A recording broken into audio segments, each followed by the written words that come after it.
All right, ladies and gentlemen, and we're back. Thank you so much for joining us today here on Smoke Signals.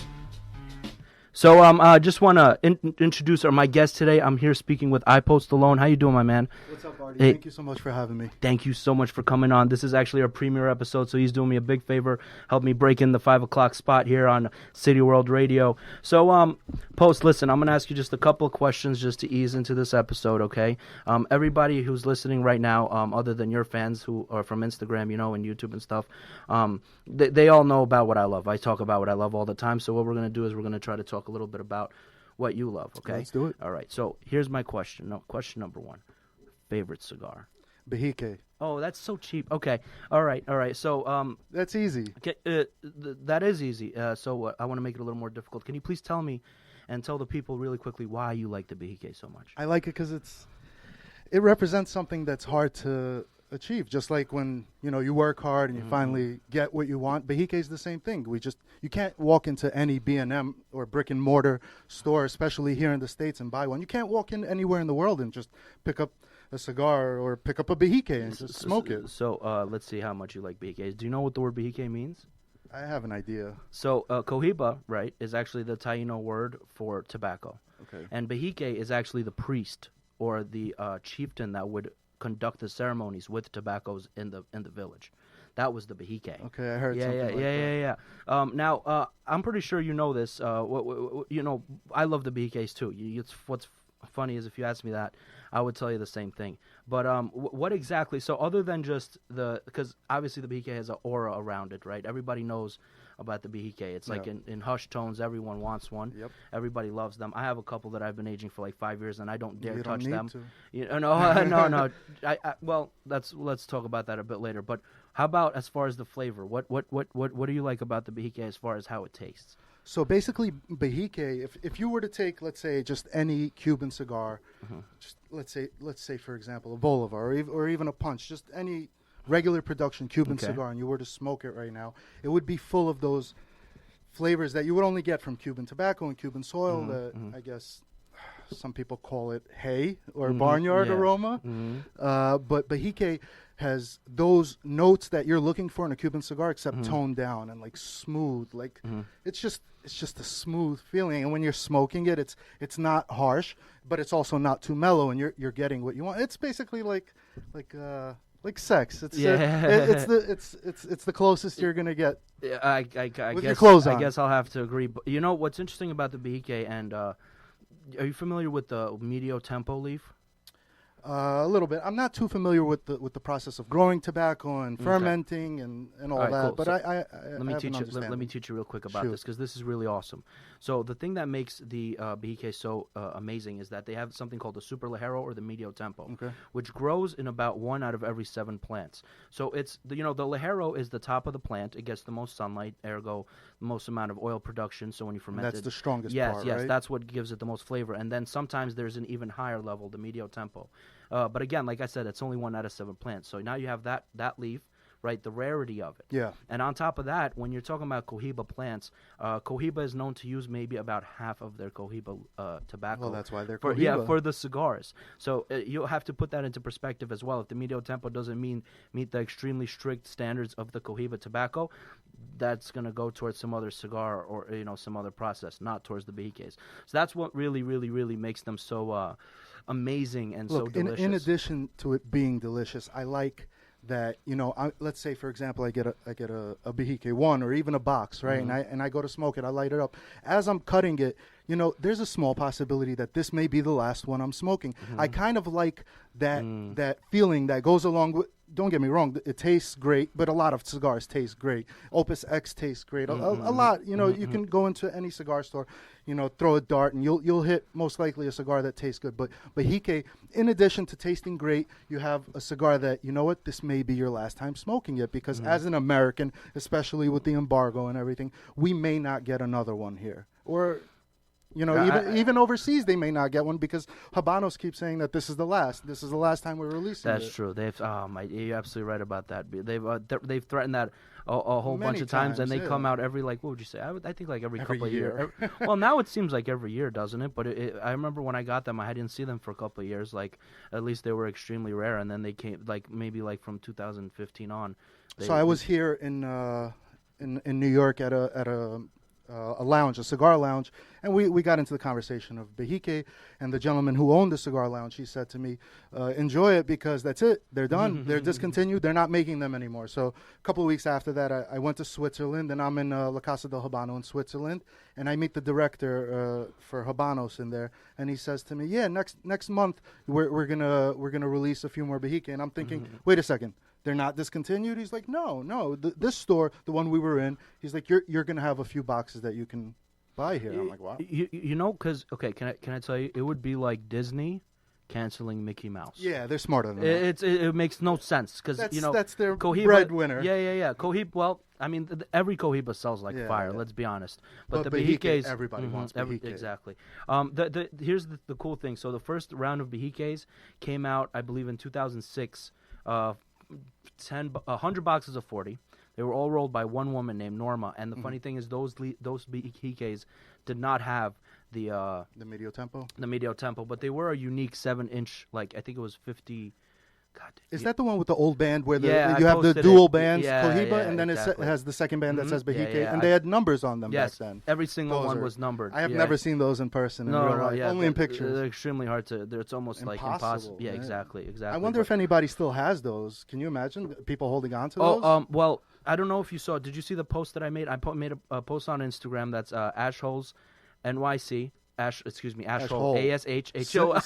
Singular. A-S-H-H-O-L-E. There's only one ashhole. Right? And I posted about these, and actually this one guy that, like, apparently, like, this guy knows, like, he's smoking his shit, and he's like, yeah, somebody offered me a box of 100 brand, like, never opened for $240,000. I'm serious. Okay. $250,000. It might be real. There's that possibility. Okay, so there you go. We broke down the Behike. Let's do it. Everybody understands what's going on. So my next question is, well, I guess it's a kind of a loaded question. Like, what is your least favorite cigar, or at least what brand don't you like? And I know that's a tough one. I don't want to. You don't want to disclose hurt feelings. that? Oh, I don't give a shit. So I'm gonna just say it. I'm not a fan of Rocky Patel. I think they're like Lil Wayne. They make like a billion different cigars, and some of them taste good. Some no, you don't have to answer I'm okay shit. with it. No, you know what? I actually Gurkha, I really dislike J.C. Newman. Gurkha is extremely overhyped in my opinion. I haven't had a Gurkha that I liked, unfortunately. Well, so I'm sorry about, like, I understand that we have to, like, kind of play nice, but also we got to be honest with our listeners. I think J.C. Newman.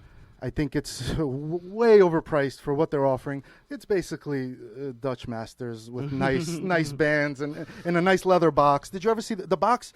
The box is beautiful, but the cigar, it's just a regular cigar. Don't get me wrong, it's not bad.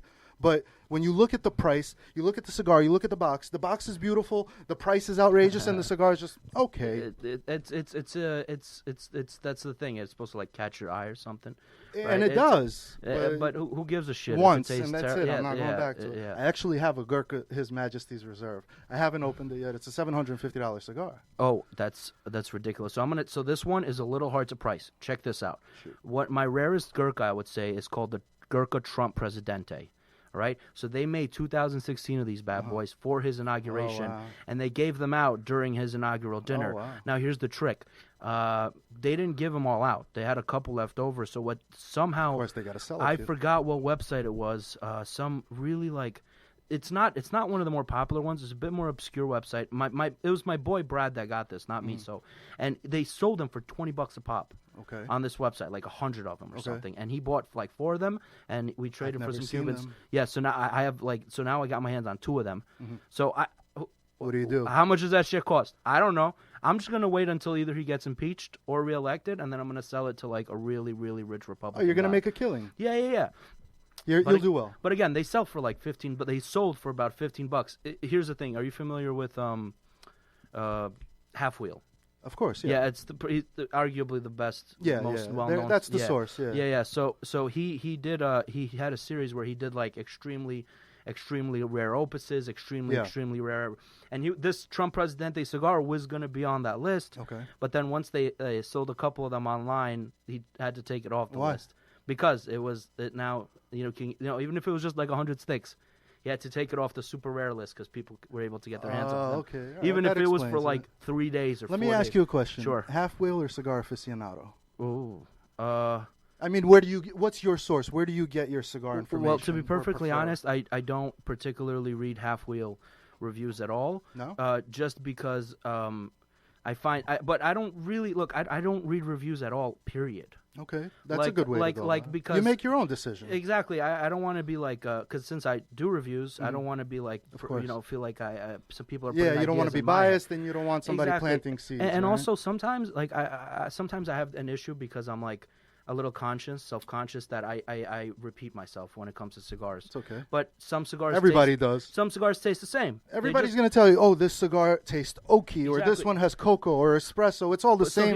Yeah, but here's the thing. Half wheel though, like sometimes I'm reading his reviews, and no disrespect, like I know that it's a very prestigious and they have their chops and all that, but sometimes it feels like he's having a stroke because it's like I taste oats and rubber. And a little bit of methane vapors. I'm like, what the fuck is going on? Are you okay, dude? Like, read the half wheel review of the Pelo Oro, it's like the $500 or $600 pure Oro, the Davidoff. Oh, the Davidoff, yeah. Pelo Oro, is that it or something? Oro. Oh man, it's on the tip of my It tongue. came out like it's a $500 a stick. Yeah. And when he reviews it, it's like I don't even know. Puro de Oro is the one with the gold band. Yeah, that's Pelo Oro. Is that that's aging? Puro de Oro is the one with the gold band. Yeah. And the Oro Blanco. Oro Blanco is the white $500 gold. one. Yes. What the fuck is going on? That review, it was. I was reading it and I'm like, is it worth $500? Well, he said. Well, the way that I see it is that if you want to, so you have a $10 cigar. Let's say a good starting point is Padron 4000, whatever. Shoot. Okay.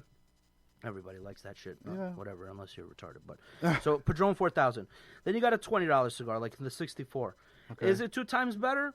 No. Okay. Well, I would say it is. I like the 64 2 times better than the 1000. And but 1000's a good cigar. 64 it tastes very similar. 64 is one of my favorites. It's just favorites, a little though. aged, I guess. But then you got like let's say the 26s, which are like let's say $30, and that's bullshit too, because you can get a $20 one. But let's say the yearly Padrones, right? Like the 40, the anniversary. Yeah, whatever.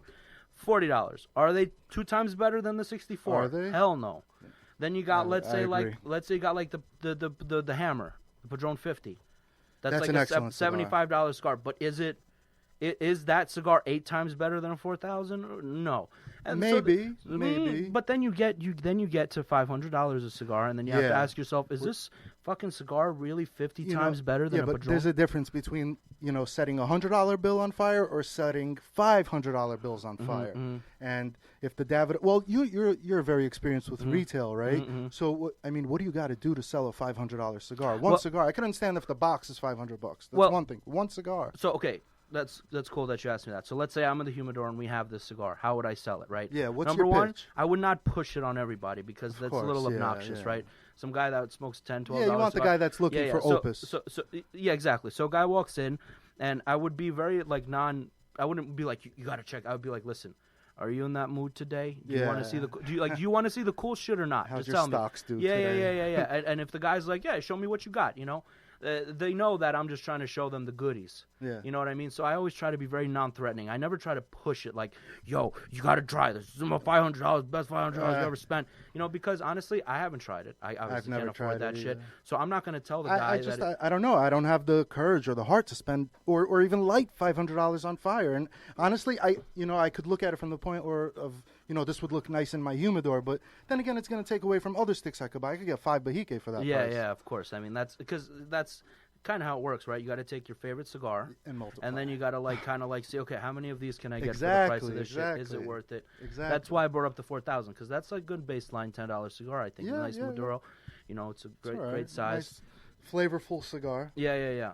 So I guess since we're on that note, I'd like to ask you a couple more things. So what's your thing? Mild, medium, full? Are you like me? Are you all across the spectrum? I'm all across the spectrum. One day I could be smoking, something that'll knock me out, and then the next day I'll say, let me take it easy. Smoke Gotcha. something mild. Yeah, and that's what I love because it's very important. I know guys that are like, oh, Ashton, oh, you're smoking a Monte Cristo like, like an original, like, oh, that's too light. Davidoff, why would I waste my money? Like super serious guys that. No, but it's a different thing. Like, have you ever had like an Eastern Standard or a Davidoff in the morning with a coffee? It's heavenly. It's great. You know what I mean? And Eastern Standard actually tastes better aged. Oh, I don't like them like when they're fresh too much. 1 year. Put a couple of years on them. Oh, they're good. Amazing. Yeah. Amazing. That's you hit it right in the head. And everybody, like a lot of people that know me, know how much I love the Eastern Standard aged. Yeah. It really is. Which one? The Cakewalk. Oh. That Figurado is amazing. They just came out. Did you know they just came out with the new Eastern Standard? It has a really ridiculous. The gold band? No. Wait, maybe. It has a really ridiculous name, like Far Eastern Standard or something. Yeah, I think I heard of that. I haven't tried it. It's made with collaboration with somebody. I don't remember who it was. He's always collaborating with somebody. Caldwell loves doing that. Yeah. But it works sometimes. AJ Fernandez, Matt Booth. They're always getting together. That was great. That was good. tea. I have one actually. They're amazing. I'm thinking about smoking it. What are you talking about? You never had? Tea. Have you never had it? I've had it. Oh, I've had it. Okay. There's a new one though. They the Habano. Yeah, exactly. I don't know about the Habano. new All color. I'll say is the Connecticut was trash. Was It wasn't trash, but what it was it wasn't the great original. Reviews, though. I don't give a shit. The original. Oh yeah, you don't read reviews. Yeah, that's the right. original. Listen, the original was just. You also hate Lost City. Oh yeah, but I mean, because it's like How can you hate Opus X Okay. Lost City? All right, let me ask you this. Yeah, do tell me why you hate it. Do you know what makes it? Do you know why? Andy Garcia. But what's the gimmick? The movie, right? No. It's an apple some bullshit. Apple brandy casks. The tobacco is aged. Everybody. Yeah, does but that. it's Listen. Some do whiskey, some do cognac. I'll tell you. I'll tell you this. You know what? Every blender has his own shtick, where they'll do something a little different from the next guy, just so their cigar tastes, just a tiny bit different. Well, and this is my beef with Gurkha as well. I find that when you're doing a lot of barrel aging is fine. When you're doing barrel aging that from used casks, I feel like you're just trying to take shitty tobacco and hide the fact that it's shitty. Well, doesn't he use Louis XIII? No. That's for His Majesty's Reserve. He uses Louis XIII. That's what I hear. Or for the royal courtezan. That's Gurkha's $1 million cigar. Oh yeah. But that's in diamonds and gold. Yeah. And all But that you know what? stuff. I've talked about that on City World Radio before. Do you know what they use? They use Remy Martin Louis XIII Black Pearl, which goes for $165 per bottle, $165,000 per bottle. That's it. Well, we should be drinking that right now. That's it. Yeah. Is it true that the owner of Gurkha doesn't smoke cigars? Did you hear that? I heard this guy. He owns a cigar company. He doesn't smoke cigars. Yeah. Well, I mean, it's not unheard of, to be honest. Like John Drew doesn't smoke anymore. Anymore, really? Oh yeah. You know what I've noticed? Fidel Castro, like we just talked about this. Fidel Now Castro you're just breaking my heart, stopped man. smoking in the late '80s. That's crazy. Because you know what? I get it. Like so just you lose the taste for it. Like I used to love cream soda. Okay. I don't drink any cream soda anymore. I mean, do you own a cream soda company? No, fair enough. But I mean, you know what I find? It takes way more than just like loving cigars to run a good company. Like, cause I know. All right, company marketing, and management, that's one thing. But if you're going to present a cigar and say, this is the best cigar in the world, don't you think you should smoke it, at least try and know for yourself? If you're going to say this is the best, especially if you're charging $1 million. Yeah. And if you're not charging $1 million, even if you're charging $750 for a cigar, you're going to tell me this cigar is worth $750, you haven't even tried it. Yeah.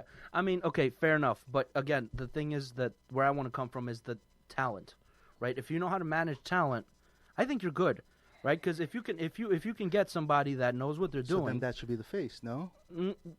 I don't know. But I understand what you're saying, right? And like Jonathan Drew not smoking cigars, I've actually noticed that. But he's also not running Drew Estate anymore. Didn't he sold it? But yeah, he's almost like the face now.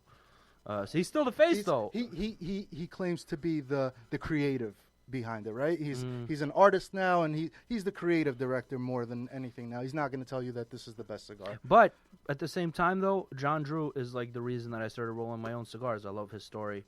He's really like an underdog story when it comes to it. Do you know about this shit? I've heard that he had a shop over here, not too far from the studio. Yeah, World Trade. And that's how he started. That shit got closed down. They used to sell complete trash, and then he went to Nicaragua himself. They don't sell complete trash now? Well, what do you? I don't know. No, it's not bad. I like Drew as Estate. far as like so when I was in retail, right?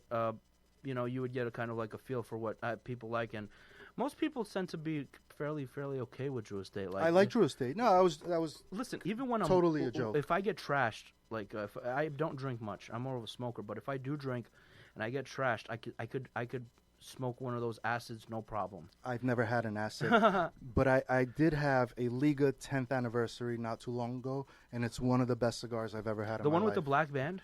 The one that's impossible to get. It's not expensive. They just don't release them. So what's impossible? Because there's two impossible ones. There's right now. All right, so it's the Liga the 10th anniversary with the black band. It's like black and like gray. Yeah, that's it. Okay, because there's another one that's even more impossible to get. Which one is that? The H99. Yes, I heard of that. That is true. Yeah, the that's guys a different one. broke my heart with that shit because they were like hyping it up so much. Wait, but did they release them? Yeah. Okay. So here's the crazy thing about the H99. Apparently there was they fucked up somewhere. So what happened is they ended up.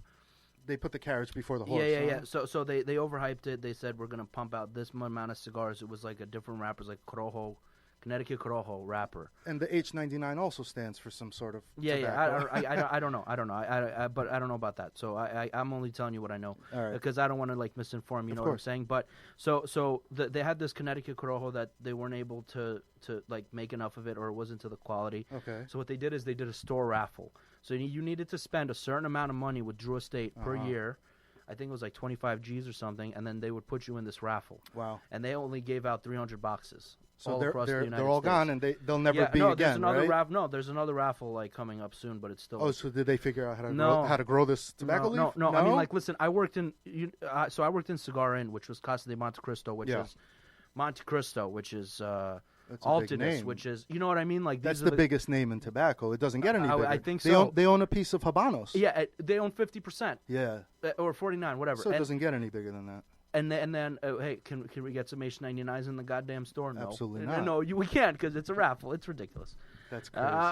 Again, I think Drew Estate did a lot for the industry as far as like the quality of cigars has gone up across the board because they really bought their A game when it comes to Liga Privada. So you got to admit, those are beautiful. Why it's not? I mean, you think Drew Estate was the catalyst for that? You think Drew Estate is the one that made all the other brands get their act together? Well, no. Well, so here's what I think. I think that it was almost like a grandfather's game. I don't know if that makes any sense. Like all the companies that were like new were kind of moving to the wayside. Okay. But the Monte Cristos, the Romeos, the big dudes that have been there for a while. Before. Yeah, but that's what I'm saying. They gotten better because everybody. Because everybody, because Drew Estate has raised the level. You know so we have Drew Estate to thank for all the options that we have today. Because if you go back, let's say to the '90s, you really didn't have much to choose from. It was all crap. Fuck the '90s. Let's go back to the 1900s. Let me tell you a little story real quick. This is really cool. All right, go. So, Industrial Revolution, right? Uh-huh. Okay. So, this is when they started creating not only like, using coal and steam engines and all that shit. They would also create conveyor belts, you know what I mean? And they would industrialize the process. So they pretty much started the assembly line. Yeah, exactly. So and that also applied to cigars. And when they would start pumping out these cigars in places like Nicaragua, the DR, the United States, Florida, Cuba too, but not in the way that I'm talking about. What they would do is they would start using short filler, and they would start using machines to make the cigars. So what you would get is perfect cigars, perfectly rolled. Yeah. That looked really nice, but the tobacco was chopped up trash, and it was cheap because they could pump them out like crazy, right? So Cuba had this issue, what the fuck they were gonna do? Either they would have to start industrializing their process as well, which would have completely destroyed everything that we love about Cuban State would have been gone, or they could have just like lost out on the cigar, like they would have to drop the cigar industry completely. Wow. So what they ended up doing is that's when the molds were invented. So the Cubans, instead, what they did is they made molds, right? Because before that, cigars were like a bit lumpy, and nobody really gave a shit. Because they were 100% hand-rolled, right? No machines. Yeah. So they created the molds, and they started putting their cigars in molds, which made them look better. And they're all uniform. They all look the same. Yeah. They pulled better, and they looked beautiful, and they were long filler, and the tobacco was better. And then Cuba got to the top of the fucking game. Nice. Because of that. Because instead of giving up their cultural identity and giving into, let's say, like the imperialistic industrial complex. Joining the Industrial Revolution. Exactly. They decided to keep that but still produce a better product. And because of that is the reason that we're not smoking short filler bullshit all the time now. That's the reason we don't.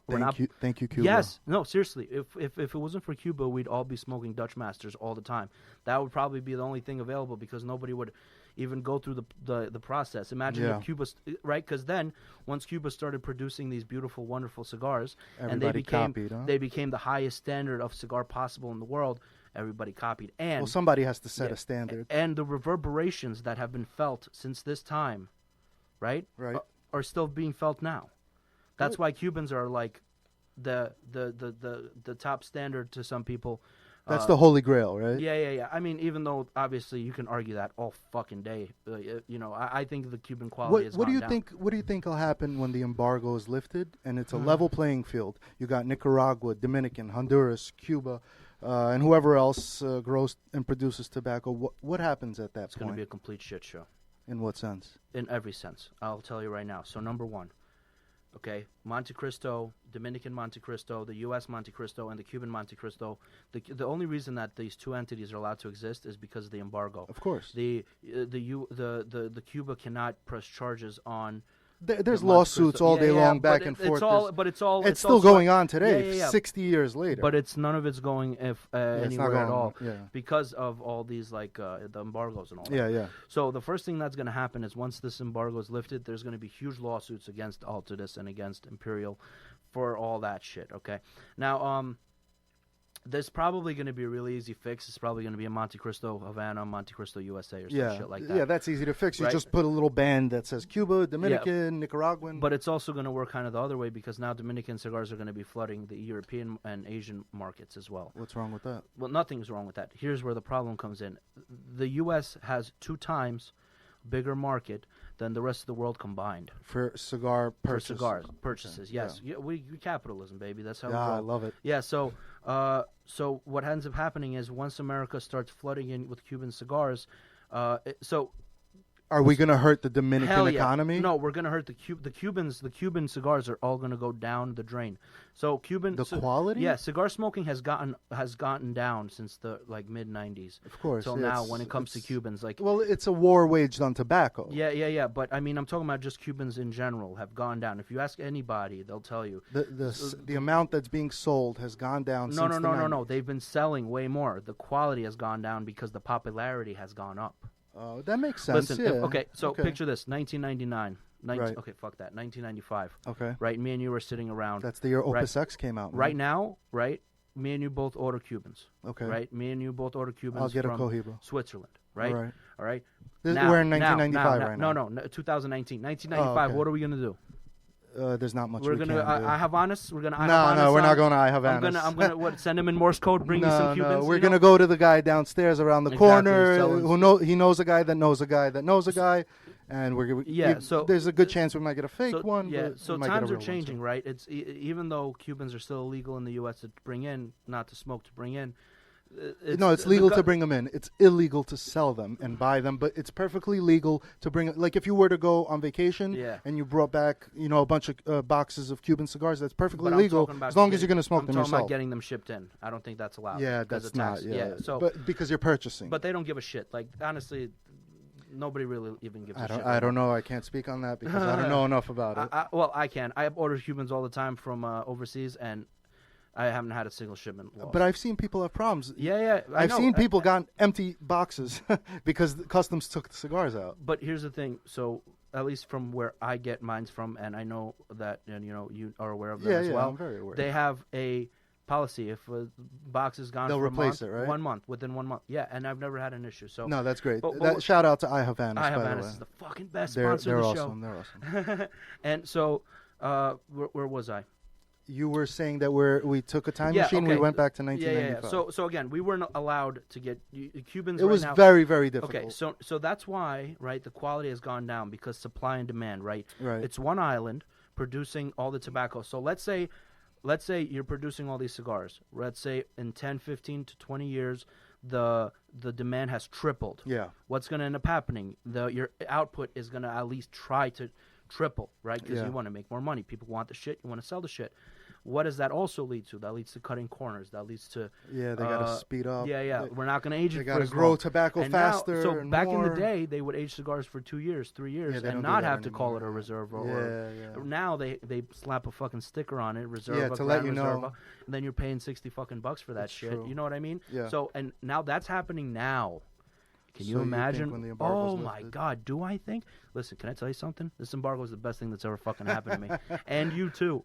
Trust me, the only reason we're allowed to smoke really good Cubans as Americans is because of the embargo. The embargo. And Canadians who have legal Cubans, I feel bad for them the worst. They're expensive as hell. Yeah, because they're allowed to, they can go to this local shop and buy any delicious ass Cuban that they want, but they're going to be paying like quadruple what I would pay. Well, what's the reason for that? Socialism. And I'm a socialist. No, I'm a socialist. Listen, I think, everyone should have healthcare and all that jazz, but I don't think you should be paying like $40, $50 for a Monte number 2. As Americans here, we pay a premium as it is for Cuban cigars, but Canadians pay even more than we do, and it's illegal over here. No, that's what I'm telling you. We don't pay any premium at all. No, we it's more expensive here than it is, say, like where it's legal, like Switzerland. Well, where do you have a how do you compare Cubans, the price of Cubans in the U.S.? There's no market for it. It's all black market. Well, all right. So when we order online, I'm saying when we order Cubans online, okay. Let's say, for example, from iHavanas and whoever sells them, they mark it up because they'll sell it cheaper in Switzerland. They're coming from Switzerland. Really, but if you were in Switzerland, you would get it cheaper there. No, of course. There's got to be some markup. The premium I'm talking about, is the markup between Switzerland and coming to the U.S. But Canadians pay even more than we do, which is crazy. Yeah. Well, and they don't have to pass Switzerland and pay $200 and pass go and all that stuff. Well, that's because again, I'm not going to speak for you, but the source that I get from, we don't pay any import tax at all. I'm sure the company does, but... Well, did you ever look at so when we get the boxes in, it says on the box that it's cigars, but it only says, let's say you order $300 worth, it says it's $30 worth of cigars. I never paid attention. Yeah, I did. So that's what they do. That's the I'm just happy that the cigars are in there when I open the box, because I hear these crazy stories, how people open up their boxes and they're empty, because customs emptied it out. I don't really have that much. I think iHavanas is fucking mint. They're great.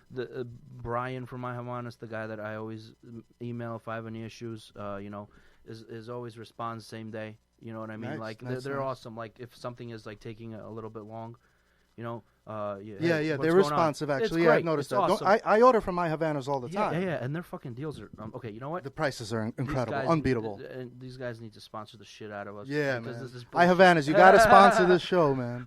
You know who else I would like to shout out? Who? Humidors Direct. Have you ever tried them? Oh, so they sell humidors. Yeah. I personally haven't, because I get weird humidors, and plus, remember, I worked in retail. So okay. All right. When I would get my humidors, it would usually be from like where I was working, employee discount. So I didn't work in retail, so I order my humidors from Humidors Direct, and I have to order every so often because I'm an idiot when it comes to cigars, and I buy way too many, and I always end up needing more humidors. I go to Humidors Direct; they got the best stuff there, man. They're really good. I have 8 humidors. You're preaching to the choir, bro. I get it. Everybody, so why don't you just build yourself a walk-in humidor? I was, I have the space too. I could do it, but I know that was a joke, and I'm taking it way too seriously. But because I've thought about it, it would be nice. At least maybe sometimes I thought about just buying. Go to Home Depot, get some cedar wood. One of those shelves. You know what I mean? Like I've been thinking about it too. Actually, yeah. That's why I mention it, because I'm actually thinking of doing it for myself instead of buying from Humidors Direct. They're great and all, but I'd like to. We just both have the same disease. I think all of us cigar enthusiasts all have the same disease. We buy a lot more cigars than we can smoke, and we also buy cigars to age, to collect, to look at. Yeah. How many cigars do you have aging? A couple thousand, I'm sure. Well, I have maybe like 150 that I smoke. And the rest you're aging. So I have the same thing. I have the same thing. Yeah, I mean, okay. So you know what? On that note, let's talk about something interesting. What when your humidor would you say is your magnum opus? What would you chop off a finger to have another one of, or whatever? What's your best? You know what? What's your greatest treasure? I really want. No. What do you have? Oh, what do I have? Yeah, we'll get to what you want after. I have a few cigars that I have. Top three. All right, so Opus X20 would fall into the top 3. Opus X 20 years, the blue with the blue labels. I love those. But you would say that's the rarest cigar you have? Oh, rarest. I thought like my pride and joy. No. What's your like what? Okay, so let's say I come over to your crib and you want to show me like you want to show off. I want to impress you, right? What would you show me? I would show you a 1980s Monte Cristo number 1. Oh. I would show you. I saw that picture. I remember you posted it, right? I don't think I posted Are the you Monte sure? Cristo. I was about to say the cigar that I posted. I have a La Corona from the late 50s. This is before Castro, before the embargo. It's a cigar that it's a Corona shape. It's called La Corona. I don't know what the fuck that is. So it's it a must be pre-embargo yeah. Cuban cigar. Awesome. And I have a Ramon Alonis pre-embargo, also from around the same time period. A Ramon Alonis, also Corona-shaped Cuban cigar. How'd you come across him? I got him from a guy in Switzerland. He's a real deal cigar collector. He has like the craziest pre-embargo, pre-Fidel Castro.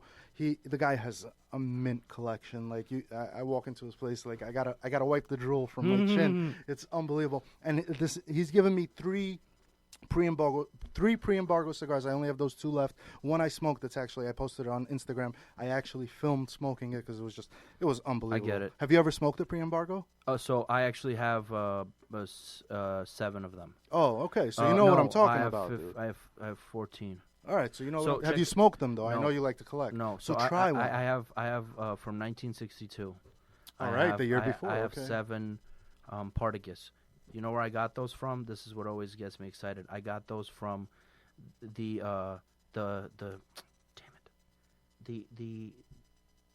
director or the assistant director of appraisals at Sotheby's auction house. Oh my God, that's He's awesome. a member. He's a member at my store. Oh wow. So we would always trade that's we would always legit. trade Cubans, and then one day he's like, you know what? I got something for you. I had 4 boxes of these, and I'm getting tired of them. Here Oh you go. my I know you God. collect. And he just hands them to me, and I Dude, gave that's him. priceless. Yeah. So and that's what's so beautiful about it. Like the dude is legit. Yeah. Like shout out Come to on, Philip Sotheby's. Jallet at Sotheby's over there on 74th. Like my man is the Shout best. out. Yeah. He's a member at our 53rd Street location. Like I Nice. said, our. So then you know. So then I would impress you if I would show you these cigars. And then I have these other 5 cigars that are all from the early 1900s, but those are unsmokable. Yeah, you can't smoke Those they're bricks. They're pretty much they're No, solid. yeah, I you tried can't to do nothing humidify with them. that. There's really seems like no point. Nothing's happening. And plus, they're 2 of them are wrapped in foil. One of them is wrapped in some sort of wax paper. Yeah. And that's just for looks. That's for a museum. No, but I just don't know what. Yeah, I don't know what that's made out of. That could be fucking lead. Who the fuck knows? Yeah. You don't want to smoke that. But Yeah. the pre-embargoes you could smoke if. Oh, yeah, and yeah. the ones that I have, I know for a fact were kept in great condition because the guy I got them from, Alan from Cigar Must in Switzerland. The guy's a beast when it comes to pre-embargo Cigar Must? Cigar Or Must. Musk? M-T. M-U-S-T. Cigar Gotcha. Must. He sells pre-embargoes to like all the high-end restaurants. So like if you're ever feeling like you want to put on a tuxedo and be special, and you go to one of these places and they sell you a pre-embargo cigar for like $500, they get it from Alan. You know, that's their source, and I got it directly from the source. So that's the guy. He gave it to me as a gift. I didn't even buy it, just like you got it as a gift. And But you I said would have bought it. Switzerland, right? Yeah, he's in Lugano, Switzerland. He's the man. He actually just had a baby recently, so Mazel congrats tov. to him. I doubt he's listening. Yeah, but who cares? He's great though. I get a lot of stuff from him. He hooks me up with my regional editions too.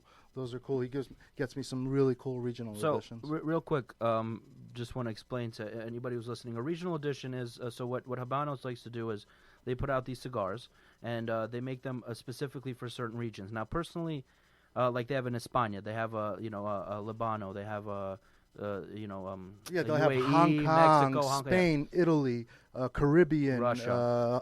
They even have a USA edition. They have Russia. Yes, that's right. Russia. Hermitage, Ramon Alonis Hermitage, Yeah. the Russian. Yeah, but I find it to be a little bullshit because I feel like you can get them anywhere. Like, you know what I mean? It's marketing, Yeah. of course. Yeah, However, though, that Vitola is only made for that regional edition. So you can't. So let's say the Ramon Alonis Hermitage, right? The Russian regional edition. Yeah. That size, that shape, you can only get it in that cigar. in the Casa de Habanos in Russia. Yeah, exactly. So we're not talking about online. I mean, I'm talking about online. Like, you can get any regional. I'm sure there are people that resell. But what it, you're just like saying is the size and shape. You're only gonna get that particular cigar. Ramon Alonis doesn't make that size and shape. So you're telling me that I'm not going to find like a Gran Bretaña or a Suzia in Russia?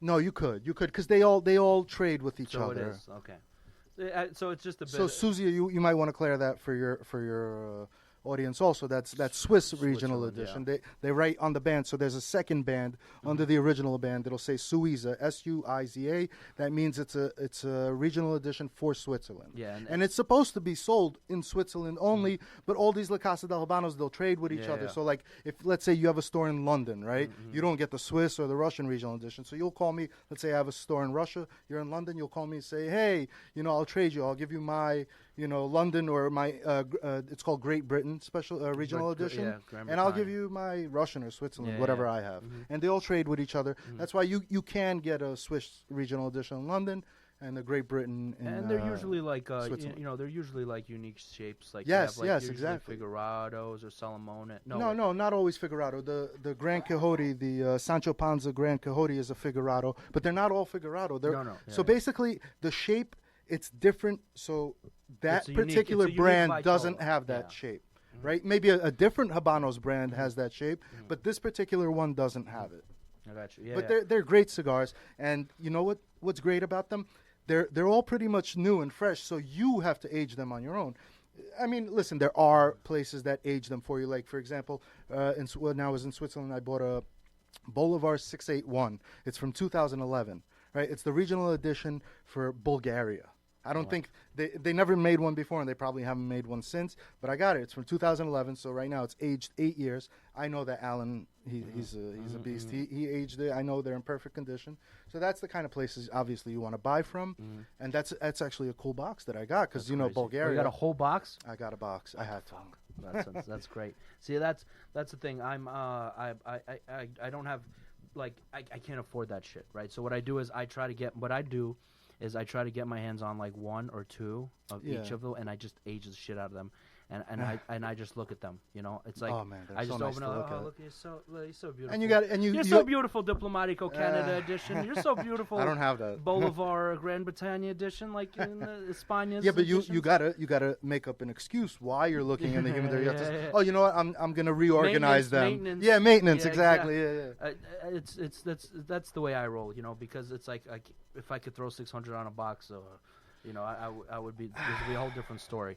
Dude, and trust me, there's plenty of cigars out there that I don't have that I wish I did. No. I know. I'm just saying, like, my collection is so all my boxes. I do have boxes full of Cubans that I'm aging for 5 years, but those are all like. So when are you going to smoke them? When's the right time to smoke them? Well, that's what I love about the Cubans. They always have the date on the box, and it's you can't. I mean, I feel like the boxes are open, so it's not 100%. Like, you can't take it for the face value, I guess. Why is that? Well, because I mean, who's to say that they don't swap them out? Like, for instance, one time I ordered... Yeah, but as long as it's the right cigar, and you personally yourself have been aging them for 5 years. Yeah. For the last 5 years they've been kept in ideal conditions. Why not? What I'm saying is this. So we spoke about a Havanas. One time, my boy, who also orders from a Havanas, shout out to Steve. Shout out Steve. He got a box of Double Edmundos from 2015.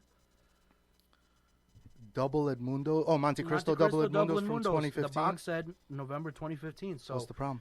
Well, no, I'm not saying there's a problem. What I'm saying is, like, is there, like, really? Oh, did he get them aged already? Like, and were they aged in the right condition? What I'm saying is, like, are you telling me that I Havanas was holding on to a box? No, they bought of Double Edmundos for 4 years and then decided to sell them for the regular Double Edmundo price, 4-year-old aged. That's what I'm saying. They were from the box said 2015. Yeah, I understand. And that happens. That actually happens more often than you would think. So now, whenever I order from my Havanas, I'm always like, oh, please be a 2015. Please be a 2015. There are some websites where they'll tell you beforehand the date on the box. Like EGM. Yeah, okay. And those guys spend they're expensive cigars, but if you like, I Havanas is good for like regular stuff. Yeah. If you want to get the regular production, if you want to get the rare shit, EGM is. I bought from EGM. I actually bought a Bahique, and I bought from them a Cohiba 8+8 Siglo 4. Do you know what that is? It's a year of the dog. I know what Siglo 4 is, but what the hell is it? So it's a Siglo 4, and it's made for the year of the Zodiac? Yeah. It's the Zodiac, yes. That's it. So it comes in a nice black lacquered box. Crazy. Different from like the regular one. But I think they do it themselves in Spain. They did a Cohiba one last year, the year of the pig, and I think that was like $800 for each cigar. Yes. Oh, $800 a cigar. No. The one I got was like $800 for the box, or maybe even 600, 16. 8+8 they call it for some reason. Wait. No, because I'm it's talking good about luck the in Cohibas. Asia. The last year's Cohibas. Cohiba. I did a Siglo 4. Oh, I that got was a also Siglo. Cohiba, That's a that's year. right. I think it was either Year of the Dog or Year of the Pig. I gotta take a look. I'm pretty sure it's dog. It was like because Year of the Pig I think was last. No, we're in the Year of the Pig right now. Next year is rat. Did you know that? How are they gonna sell cigars with rats on them? See, you sound like these people I used to know back in the day. Dirty rat, flying pig. That's pig. Pig is okay. Yeah, but Rat. dirty rat I've never smoked a dirty rat. because of the name. Oh, They're there's also delicious. velvet rat. Velvet rat. But I hear those are actually great cigars Delicious. from what I hear. Here's my argument. My argument is I can call a cigar a POS, Okay. piece of shit. Okay. And I swear if it's delicious, You're you're gonna gonna see motherfuckers walking around like, yo, you tried that piece of shit yet? Did you smoke the piece of Yeah, shit? are you kidding me? No, bullshit. Dude, if I don't give a shit what it's called. If it's delicious, I'll smoke it. And Look, I'll tell I've other heard people good to things smoke about Dirty Rat, Yeah. and Drew Estate obviously has done a great job with them.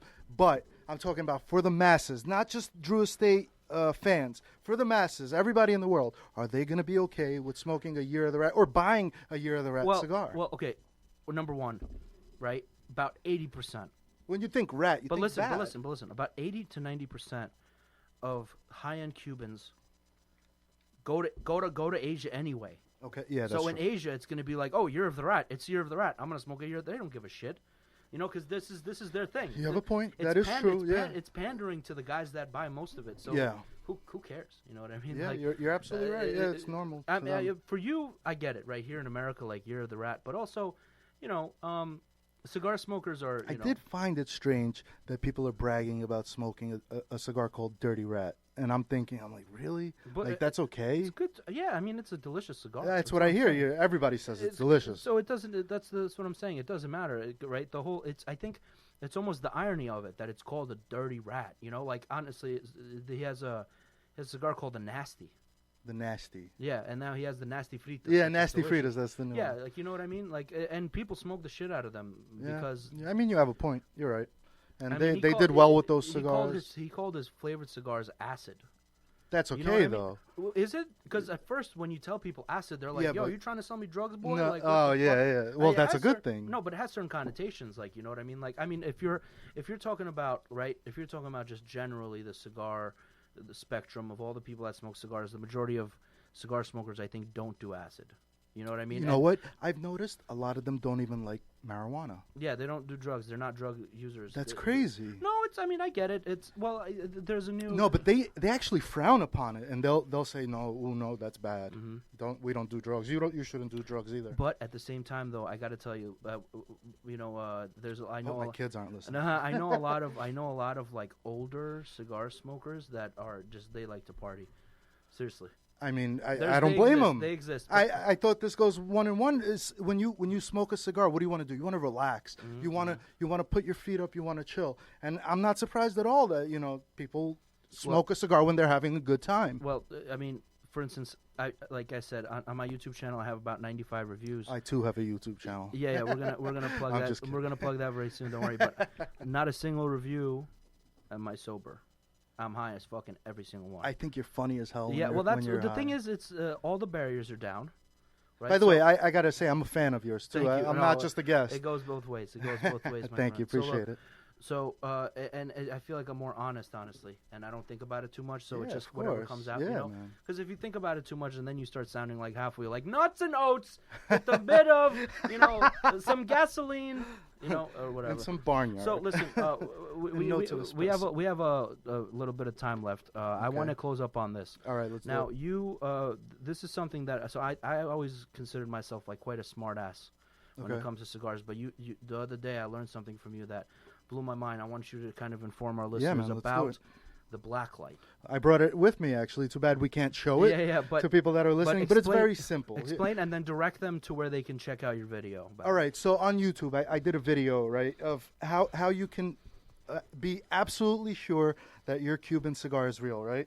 So the only thing that it really works with the actual cigars themselves are actually Cohiba, Monte Cristo, and any Reserva or Grand Reserva, new ones. These are the new bands that you could test. The older bands, they don't have any of the hidden codes. However, every Habanos box since I believe it's 2011 has a hidden crown in it. So if you put the black light over the box, right, you know where the tax stamp is, that sticker with the barcode? So it's not just the barcode that you could check, which you should. You should absolutely check the authenticity code. And that's exactly what it's called on the Habanos.com website. It's called the authenticity code. And on there are numbers. You put those numbers into the website. The website tells you if the numbers match the cigars that are supposed to be in there. In addition to that, you have to get a UV light. It's called a 365 nanometer UV light.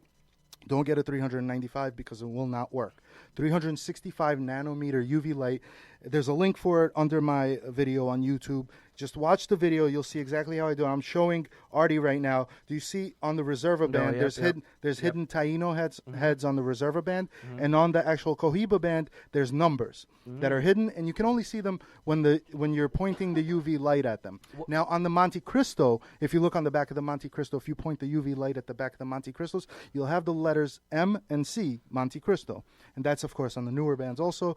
I think within the last 5 years, all the bands they have that hidden MC on there. The Cohiba has the hidden numbers, and the Reserva and Grand Reserva have the hidden Taino heads that you can only see with the black light. You were going to say something. Yeah, the boxes. So on the on the tax stamp, all of them, from 2011 or 12. Even the punches. Every single Cuban cigar, every single tax stamp, you're supposed to see a crown. I'm sorry, not a crown. It's a crest. And there's a picture of the crest on the tax stamp itself. Yeah. And then when you wave the black light on it, you'll see a hidden one.